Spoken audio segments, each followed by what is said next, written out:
just taking his RPG, staring right at me. He missed from around 10 meters. What moment did you understand what was happening? I woke up at base at 5 a.m. like every morning. They send out like units just in case to like be on standby inside their vehicles, and you're just on standby like for anything that happens. Well, something happened on October 7th. So as I said, we woke up just like every other morning, and at around 6:30 a.m. we started hearing a lot of blasts above us, and they became increasingly closer. We weren't very worried because, you know, it happens. Gaza, we get rockets fired at us all the time. Once the blast started getting like really close, that was when we realized something's wrong. And I just looked up and saw a mortar hit around 10 meters from our armored vehicle. And at that point I knew, well, we have to go somewhere. We have to go somewhere which is safe because the vehicle isn't armored against mortars. And we had a really big dilemma. We had a dilemma because we were the medical unit which was in charge of all the forces which were on field. But at the same time, we knew if we stayed outside, then we might die. And at that point, we started getting calls on the radio, which said like that there were terrorists going into all the nearby yeshuvim. One of my friends was saying, well, if they're on all the yeshuvim, then they're about to be here. Pretty much at that moment, I realized what was going on. Everyone ran out from the migunit to go and get their clothes.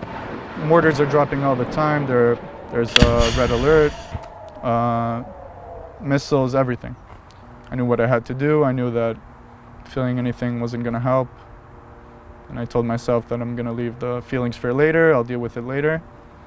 And just, you know, do my job. That moment, I started hearing fires, shots from the Shin Gimel, from the base's entrance, and I realized that there are terrorists right inside the base. They were wearing all kinds of like mixed gear. Everyone was dressed differently. Each one had his own vest. They all had AK-47s. We started taking cover, and we're waiting for them. And then I saw around 6 or 7 terrorists just running to the other side of the base, going in.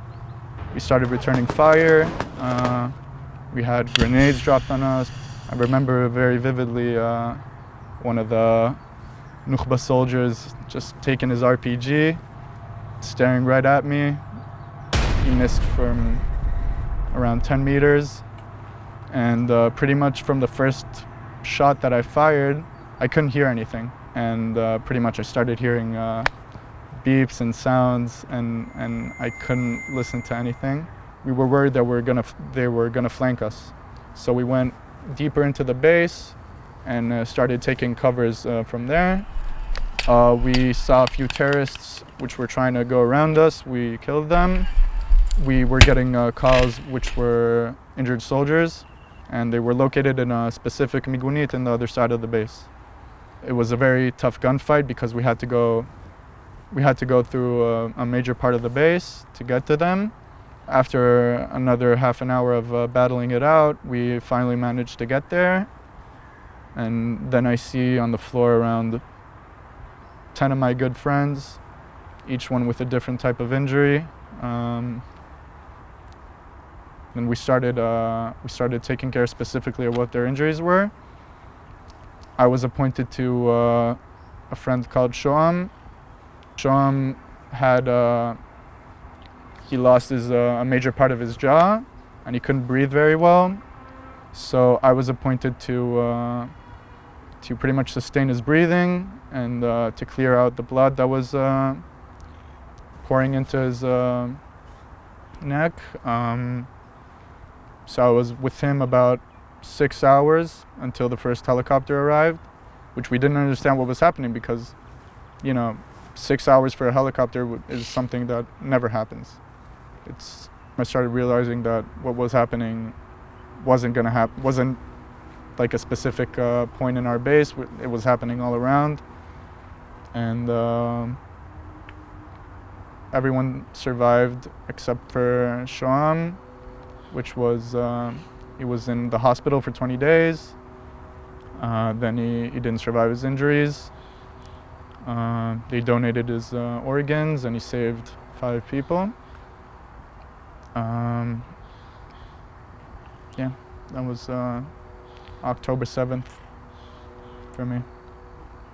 I very much believe that in order to keep their death not in vain, we have to live on.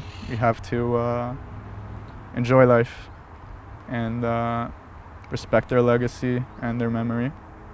And our job is not to let them down, to continue, carry on, and win.